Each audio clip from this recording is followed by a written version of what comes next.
effectivement cette tentative de synthèse, ces réflexions conclusives devaient être présentées à deux voix par Dragos Jipa du CEREFREA, et qui est à l'université de Bucarest, et moi-même. Alors je lui adresse toutes mes salutations et j'espère qu'il se remettra rapidement. Quelques mots quand même sur mon profil, d'où je viens. Je ferai comme les autres intervenants, très rapidement, c'est important. Eh bien, je viens, j'allais dire, de l'univers des juristes et des politistes, c'est-à-dire de la faculté de droit et de sciences politiques de l'université de Bordeaux. Et plus précisément encore, mon domaine, mes champs de recherche ont été ceux des études politiques et constitutionnelles, en particulier appliquées à l'Europe centrale et orientale, plus spécialement l'Europe du Sud-Est, la Roumanie en particulier, et les Balkans occidentaux. Alors, bien sûr, je remercie les organisateurs de la lourde tâche qu'ils ont voulu me confier et dont j'essaierai de m'acquitter du mieux possible. Je dirais tout de suite que le bilan de cette journée d'études est extrêmement positif, cela vient d'être dit, de par la diversité et la richesse des communications. Déjà les deux interventions de cadrage théorique de ce matin, et puis finalement les 8 communications dans le cadre des 3 panels, tout cela démontre, et je le redis très vite, en écho à ce qui a été dit dans les conférences d'ouverture, certes institutionnelles, mais conférences d'ouverture, tout cela démontre le rôle novateur, et je crois, en tout cas je le dis parce que j'en suis convaincu, très créatif de Francophonéa, et également, bien sûr, le fait que l'espace qui nous reçoit ici, la MSH, et qui nous a déjà reçus pour des séminaires, est véritablement un espace privilégié pour la réflexion interdisciplinaire. Alors, à vrai dire, ce n'est pas une synthèse que je vais vous proposer dans le temps imparti, c'est un ensemble de réflexions que j'ai essayé d'ordonner, bien sûr, en rappelant que cette journée d'études, c'était son titre, concernait les problématiques, et je crois que le titre était particulièrement bien choisi, les problématiques de transfert. Et pour ce faire, pour ordonner mes réflexions, eh bien, je vais utiliser, Maurice n'en sera pas surpris, la grille d'analyse qu'il a proposée, je trouve de façon extrêmement pertinente depuis déjà quelques mois, comme, au fond, matrice d'analyse des travaux de l'axe transfert. Cette grille, elle a plusieurs entrées, plusieurs dimensions, elle manifeste plusieurs directions d'études, sachant que, et là je reprends, ou je fais écho plutôt à une réflexion qui a été faite ce matin et qui me semble particulièrement importante, et cette réflexion, si je ne fais pas erreur, c'est également Maurice qui l'a présentée ce matin, la notion de transfert, finalement, nous apparaît comme une notion intégratrice de tout le réseau Francophonéa. C'est son mérite, c'est peut-être aussi son risque, mais c'est son mérite. Sachant aussi que toutes les entrées de cette grille d'analyse que je vais utiliser sont évidemment en interaction, sont en interdépendance, et que ce n'est que pour des raisons pédagogiques que je vais les dissocier devant vous. Alors, première dimension, évidemment il faut commencer par elle, c'est la plus difficile probablement, c'est la dimension, je dirais tout simplement purement théorique, épistémologique, comme l'a présenté Maurice Nivez, la notion même de transfert. Alors, évidemment, il y aurait beaucoup à dire, et de ce point de vue, il faut reconnaître que la conférence de cadrage de Régis Mallet a été vraiment extrêmement importante, tant elle a posé les cadres de la réflexion. Je ferai quelques observations à ce sujet, à propos de la dimension épistémologique, et aussi au regard, bien entendu, de ce que j'ai entendu durant toute cette journée.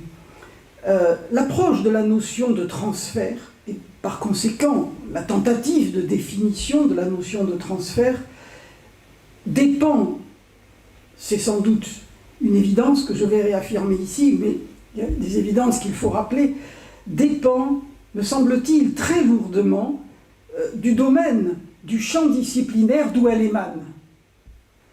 Et je dis cela parce que la conférence que j'évoquais de Régis Mallet, vraiment déterminante, était la mise en œuvre de l'approche linguistique et des sciences de l'éducation. Et on voit bien, en tout cas moi qui viens d'un univers disciplinaire, académique, très différent, l'univers des juristes et des politistes, on voit bien à quel point cette approche linguistique et des sciences de l'éducation privilégie le questionnement sur ses propres pratiques scientifiques et par conséquent sur la totalité des concepts, des méthodes, des outils méthodologiques qu'elle emploie.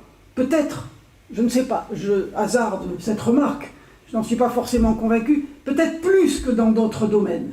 Je ne dis pas qu'on ne le fait pas, par exemple dans le domaine qui est le mien, mais, me semble-t-il, là, vraiment dans ce domaine, la réflexion est extrêmement poussée, et du coup, la réflexion va privilégier ce que chacun comprend, la catégorisation des objets d'étude, et à tous les niveaux.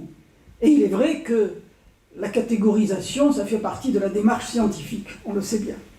Deuxième observation, c'est la mise en évidence, je dirais, à travers cette réflexion théorique, des concepts voisins. Alors je vais juste les énumérer, je ne vais pas les reprendre. Transfert, mais j'ai trouvé ça très intéressant. Transfert, transposition, transférabilité. Il est probable que ces trois notions n'ont pas forcément la même signification, mais dans tous les cas, et c'est ça qui me paraît important, ça a été dit, redit à travers plusieurs communications, dans tous les cas, il y a un processus d'échange, échange réel ou souhaité. Il faut bien l'avouer aussi, un échange qui est souvent, je dirais même généralement, très inégal. Et à tout le moins, il y a, me semble-t-il, on l'a entendu d'ailleurs, un partage d'expérience. Tout cela, c'est ce qu'on pourrait appeler, au sens général, l'économie du transfert. Et il est important, enfin on voit bien qu'il faut l'étudier. Alors, deuxième entrée proposée par la grille que j'évoquais tout à l'heure, celle de Maurice Nivez, c'est l'entrée par les objets du transfert. On a vu aujourd'hui l'extraordinaire multiplicité des objets du transfert, au point que on pourrait se poser la question, peut-être de manière un peu provocatrice, mais la provocation, ça fait partie de notre métier intellectuel. Est-ce que tout phénomène social n'est pas finalement susceptible d'être appréhendé, d'être analysé en tant que comme un processus de transfert? Et je dirais, je n'irai pas plus loin, mais je dirais qu'au fond, n'est-ce pas normal dans une société, dans nos sociétés modernes, qui se caractérisent, on le sait tous, par une volonté très poussée de mise en réseau. Et qui dit mise en réseau, évidemment, dit multiplication des phénomènes de transfert. On a vu une multiplicité de cas d'études présentés aujourd'hui, dans cette journée d'études, jusqu'à, je l'ai noté au passage, je ne vais pas en parler, je n'ai pas le temps, mais j'ai trouvé ça très pertinent, jusqu'à l'hypothèse du transfert de fonctions.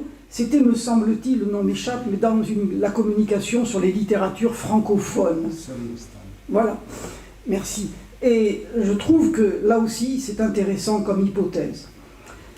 J'ajouterai que derrière la question de l'objet du transfert, on a vu tous clairement que se pose la question des objectifs du transfert, c'est-à-dire les motivations réelles, profondes de ces phénomènes de transfert, et puis au-delà la question des valeurs, bien entendu. Elle a été presque omniprésente, de façon explicite ou implicite, je dirais, à travers les communications et les cas d'études qui nous ont été présentés. La question des valeurs véhiculées, consciemment, inconsciemment, dans les processus de transfert.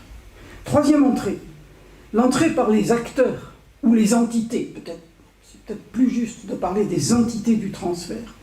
Alors là aussi, bien sûr, on a vu la multiplicité des types, des catégories d'acteurs, et je n'insiste pas, et je dirais au-delà de cette multiplicité, ou derrière, si vous voulez, cette multiplicité des entités qui mettent en œuvre un processus de transfert, naturellement vient la question des processus et des stratégies mises en œuvre par ces acteurs, par ces entités. Et on a vu que l'analyse des processus, des stratégies qui se cachent bien souvent derrière ces transferts n'est pas chose aisée et peut révéler d'ailleurs des phénomènes qu'on n'attendait pas forcément, mais je pense là à ce qui a été évoqué cet après-midi, que je connais par ailleurs dans un autre cadre, mais les phénomènes de corruption. La corruption, j'allais dire, presque institutionnelle au sens politique. Bon. Et puis, également, derrière la multiplicité, la diversité des catégories d'entités, d'acteurs, il y a, je l'ai placé ici, parce que c'est une question essentielle, celle des temporalités du transfert, parce que souvent, enfin, en tout cas, c'est ainsi que je l'ai ressenti à travers la présentation des cas d'études, la question des temporalités du transfert se pose finalement au regard des acteurs, mais il est vrai, pas seulement bien sûr des entités du transfert, au regard des objets du transfert et des processus. Quatrième entrée, quatrième approche, l'approche par la réception. Les conditions de réception, bien sûr, sont essentielles à la compréhension des phénomènes de transfert, et de ce point de vue, ce qu'on a bien perçu aujourd'hui à travers les cas d'études, c'est qu'il peut y avoir, peut-être même, y a-t-il, sinon toujours, du moins très souvent, des malentendus. Des malentendus, disons, pour faire court, des malentendus de communication. D'où, finalement, l'importance qu'il faut accorder, et là je fais écho aussi à ce qui a été dit ce matin dans les 2 conférences d'ouverture, l'importance qu'il faut accorder à l'analyse des contextes dans lesquels se situent ces transferts qui sont analysés, et naturellement aussi, je dois le répéter, tant les choses sont imbriquées, l'analyse des temporalités, l'importance de l'analyse des temporalités. Alors, pour ne pas allonger, je vais conclure en disant qu'effectivement, les organisateurs de cette journée d'études doivent être très satisfaits de la grande richesse des travaux d'aujourd'hui.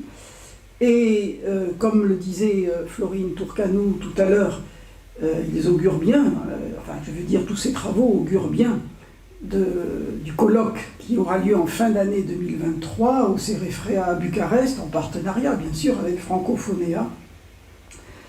Et je vais peut-être m'arrêter là parce que je vois que j'ai déjà dépassé de quelques minutes le temps normalement imparti. Merci de votre attention.